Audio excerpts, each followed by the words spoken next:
The first shot of dawn broke over the Montana horizon, casting long shadows across Thistle Valley as Talia Vance stared unseeing through the small window of her cabin, the silence of the morning as heavy as the grief that had shrouded her for the past year. The letter crumpled in her fist was the final blow the bank was foreclosing on the small ranch that her husband Daniel had worked himself to death trying to maintain. The cabin felt too large and too small all at once. Every corner held memories that stung like salt in fresh wounds. Daniel's chair sat empty by the fire, his boots still rested by the door as if he might walk in at any moment, tracking mud and bringing that easy smile that had once been her whole world. But he wouldn't. The influenza that swept through Thistle Valley in the spring of 1875 had taken him, along with a dozen others, leaving Talia alone at 26 with a failing cattle ranch and debts she couldn't hope to repay. She moved to the porch, watching as the sky turned from violet to blue. The cattle needed tending, the fences mending, and the south field still needed to be cleared for planting.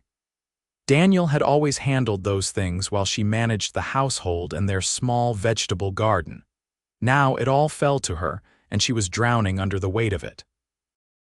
The distant sound of hoofbeats broke the morning stillness. Talia tensed, her hand automatically reaching for Daniel's old rifle that she kept by the door. Strangers rarely meant good news in these parts, especially for a woman alone. The rider came into view, tall in the saddle, his broad-brimmed hat pulled low over his eyes. His horse, a magnificent chestnut, moved with the easy gait of an animal well cared for. As he approached, Talia could see that while his clothes bore the dust of the trail, they were of good quality, a black vest over a faded blue shirt, worn but well-made boots, and chaps that had seen better days but served their purpose. He reined in his horse at a respectful distance from her porch. "Morning, madam," he called, his voice deep but gentle. He removed his hat, revealing a face weathered by sun and wind with kind eyes that crinkled at the corners. "Name's Isaac Northcott. I'm looking for the Vance place." Talia kept the rifle visible but not aimed. "This is the Vance ranch." "I'm Talia Vance." The man Isaac nodded. "Madam, I'm sorry to intrude. I knew Daniel from the war, served together in the 2nd Montana, heard about his passing when I came through Miles City, thought I'd pay my respects." Talia's grip on the rifle loosened slightly. Daniel had spoken of his war days rarely, but always with a mixture of pride and sorrow. "You knew my husband?" Isaac dismounted, keeping his movements slow and deliberate. "Yes, madam. He saved my life at Cold Harbor. Never got the chance to thank him properly." He stood with his hat in his hands, a posture of respect that seemed second nature to him. "I understand if you want me to move on, but I'd be grateful for the opportunity to pay my respects." There was something in his eyes, a sincerity that cut through Talia's caution. She lowered the rifle. "You can tie your horse at the post. There's water in the trough." "Thank you, madam." He led his horse to the water trough, speaking softly to the animal as he removed his saddlebags. Talia watched him, noting the easy way he moved, the confidence of a man accustomed to handling himself in any situation. "Coffee's hot," she said, surprising herself with the offer. "Least I can do for a friend of Daniel's." Isaac smiled, the expression transforming his face, softening the hard lines carved by sun and hardship. "That's mighty kind. Been a long ride." Inside the cabin, Talia poured coffee into 2 tin cups, her hands shaking slightly. It had been months since she'd had a proper conversation with anyone besides the mercantile owner or the banker in town. She set the cups on the small table and gestured for Isaac to take a seat.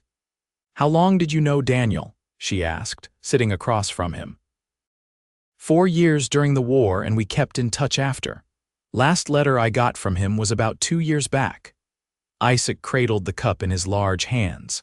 "He wrote about you often, Mrs. Vance, about how proud he was of the life you were building together." Talia swallowed hard against the lump in her throat. "Please call me Talia, and thank you for saying that." "Talia," he said, her name sounding different in his mouth, warmer somehow. Daniel was a good man, one of the best I've known. They sat in silence for a moment, the name of her husband hanging in the air between them like a bridge across time.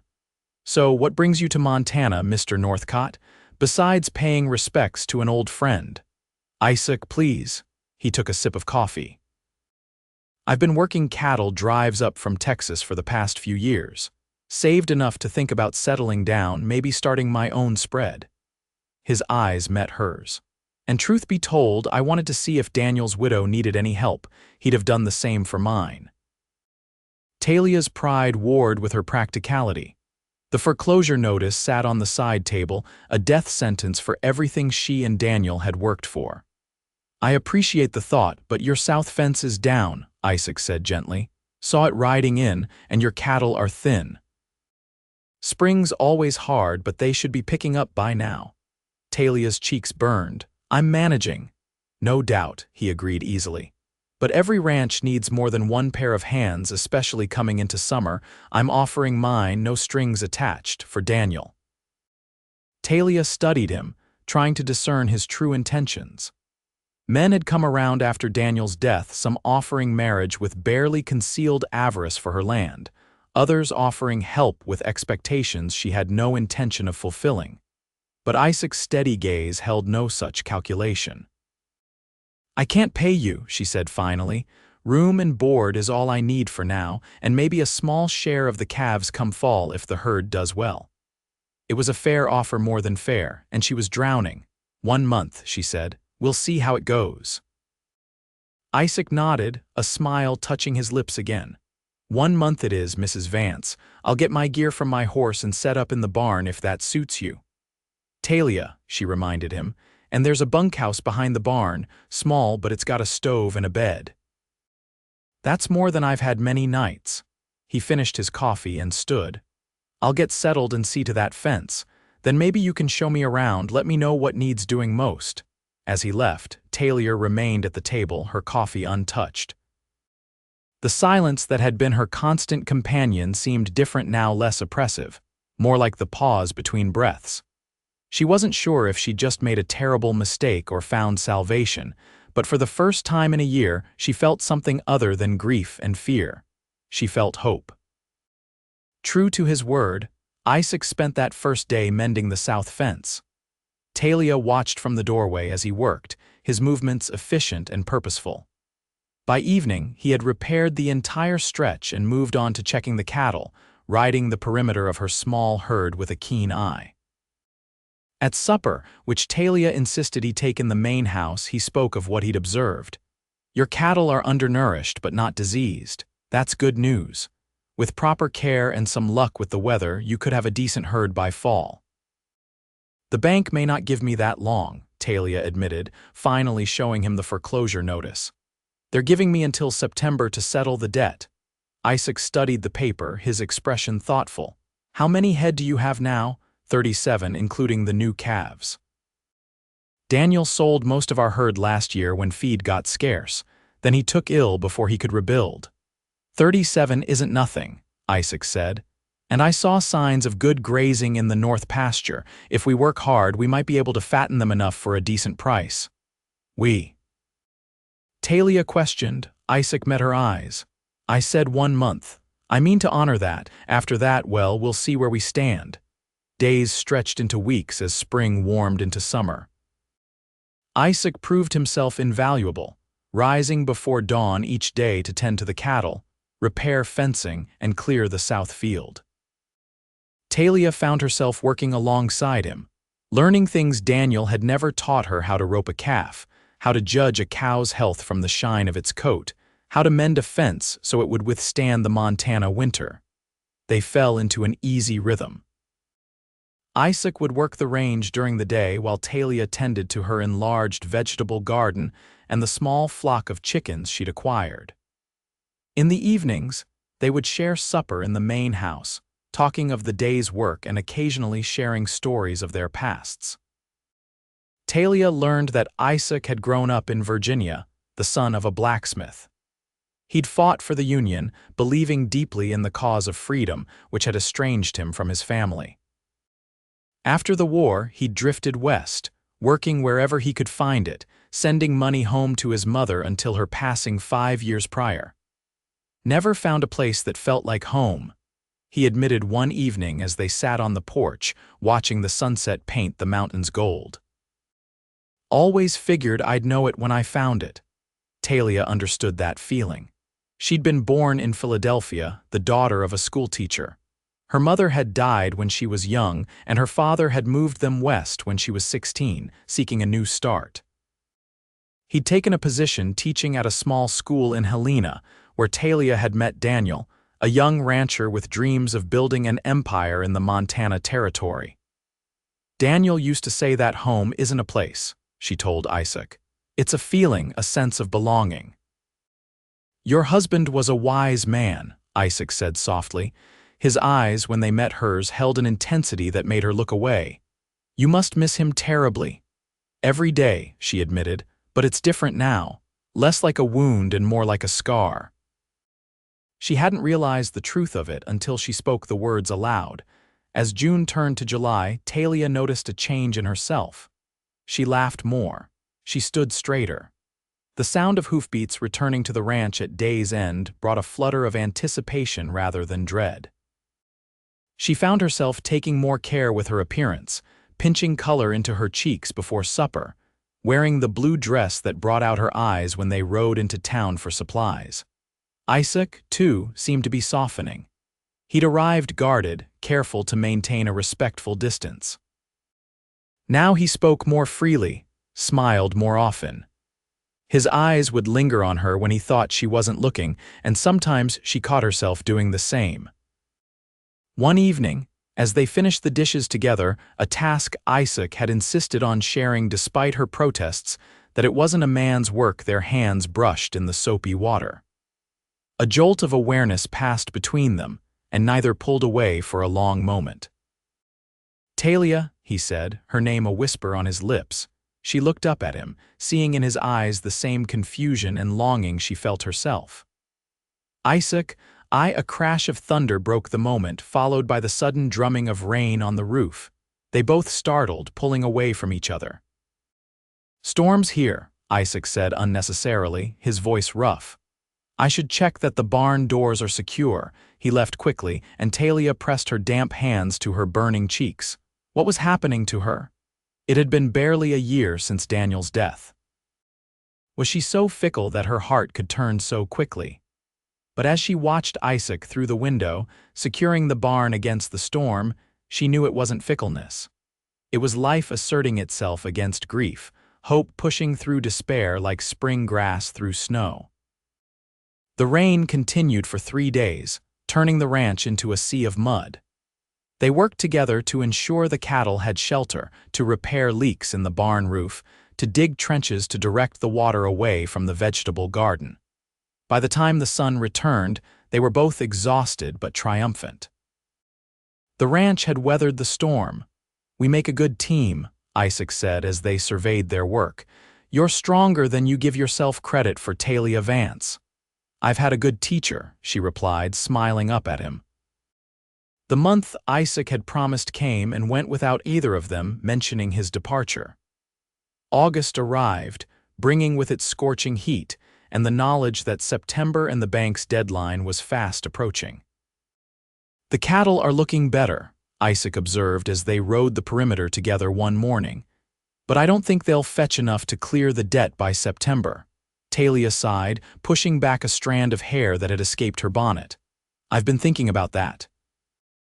There's a parcel on the east side about 40 acres. It's good land, but we don't use it for grazing. If I sold that, you'd be giving up part of your future, Isaac finished for her. The ranch would be smaller. Better a smaller ranch than no ranch at all, she replied pragmatically. Isaac was quiet for a long moment. There might be another way, he said finally. The cattle drive from Texas will be coming through Miles City next week. They're always looking for experienced hands and they pay well. Talia's heart sank. You're leaving. Just for the drive to the railhead in Billings, he assured her quickly. 2 weeks at most. The money would help with the debt and I'd be back before the bank's deadline. She wanted to protest, to ask him not to go, but what right did she have? He'd already given more than he'd promised.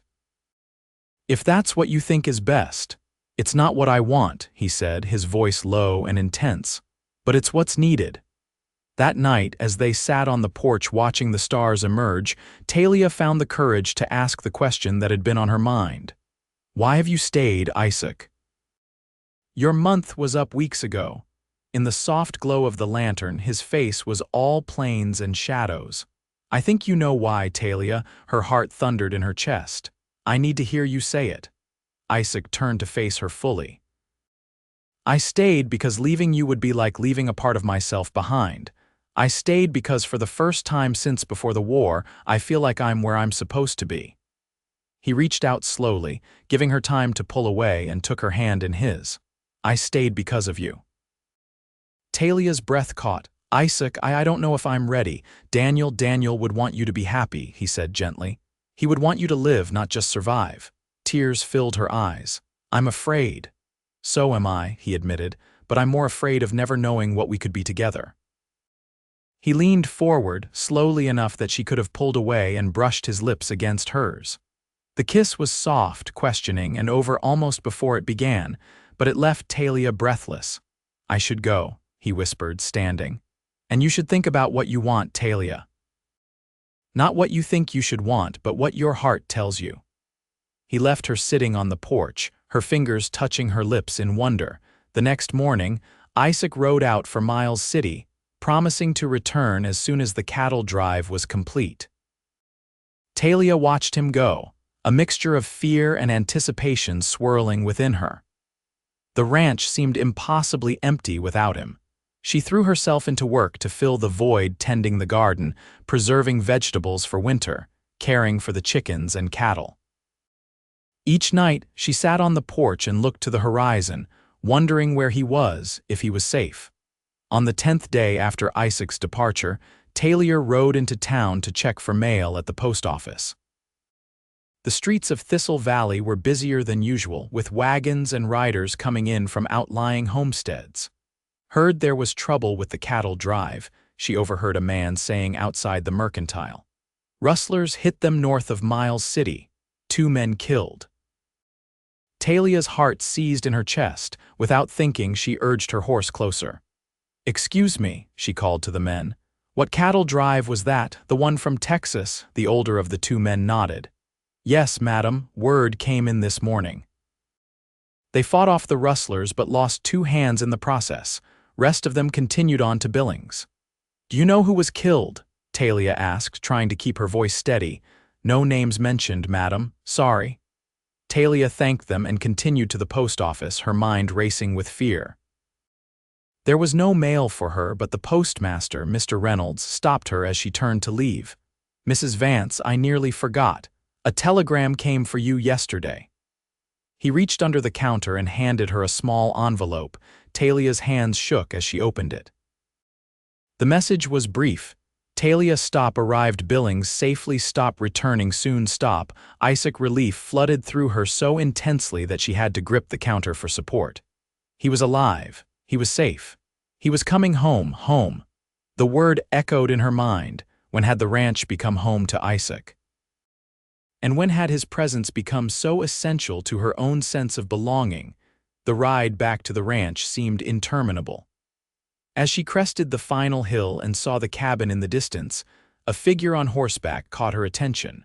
Her heart leapt before her mind could temper her hope. It was Isaac, riding hard toward the ranch, his hat secured by its chin strap flying behind him. Talia urged her horse forward, meeting him halfway. They both dismounted in a rush, and then he was there, solid and real and alive. "I heard about the rustlers," she said, her voice breaking. "I thought I feared. I'm here," he assured her, his hands warm on her shoulders. "I'm safe." She didn't think, didn't hesitate. She threw her arms around him, burying her face in his chest, breathing in the scent of him, dust and leather and home. His arms encircled her, holding her close. "I rode day and night to get back," he murmured into her hair. "Couldn't bear the thought of you worrying." Talia pulled back just enough to look up at him. "I realized something while you were gone," she said, her voice steadier now. I realize that the ranch doesn't feel like home anymore unless you're there. Isaac's eyes softened. Talia, let me finish, she insisted. I love Daniel, a part of me always will, but he's gone and I'm still here, and life is too precious and too short to deny what I feel now. She took a deep breath. And what I feel is love, for you, Isaac Northcott. The smile that broke across his face was like sunrise after the longest night. I love you, Talia Vance, he said, his voice rough with emotion. Have since the moment you pointed that rifle at me from your porch. She laughed through sudden tears. That's not very romantic. No, I thought it was very fitting. You defending your home fierce as a mountain lion. He brushed a tear from her cheek with his thumb. I knew then that you were a woman worth loving. He bent his head and kissed her, and this time there was nothing tentative about it. His lips claimed hers with a certainty that made her knees weak, and she clung to him, returning his passion with her own. When they finally broke apart, both breathless, he rested his forehead against hers. I have something for you, he said, reaching into his pocket. He pulled out a small pouch and emptied it into his palm, revealing a stack of bills. The cattle drive paid well, he explained. And I sold my gold watch in Billings. It's enough to clear most of the debt with the bank. Talia stared at the money in disbelief. Isaac, your watch, it was your father's, and now it's securing our future, he said simply. If you'll have me, that is. Are you asking me to marry you, Isaac Northcott? Talia's voice was teasing, but her heart pounded with anticipation. I suppose I am, though I'd planned something more proper. He tucked the money away and took both her hands in his. Talia Vance, I love you. I want to build a life with you, to work beside you, to face whatever comes our way together. Will you marry me? Yes, she said without hesitation. Yes, I will. Their second kiss was sweeter, filled with promise and plans and a future stretching out before them like the Montana sky, vast and beautiful and full of possibility. They married 2 weeks later in the small church in Thistle Valley. The entire town turned out, drawn as much by curiosity as by goodwill. The widow Vance and the drifter Cowboy had been the subject of gossip all summer, but seeing them together, it was hard for even the most cynical to doubt the genuine love between them. With Isaac's money and the sale of a few cattle, they were able to negotiate with the bank for an extension on the remaining debt. By the following spring, through hard work and careful management, they had paid it off entirely. The ranch flourished under their joint care. Isaac's experience with cattle breeding improved their herd, while Talia's garden expanded to provide not only for their needs but enough to sell at market. They added sheep, finding that the animals did well on the rocky north pasture where cattle struggled to graze. In the spring of 1878, Talia gave birth to their first child, a son they named Daniel Isaac, honoring both the man who had brought them together and the father who would raise him. As Talia watched Isaac rock their infant son on the porch in the evening light, she marveled at the journey that had brought them here.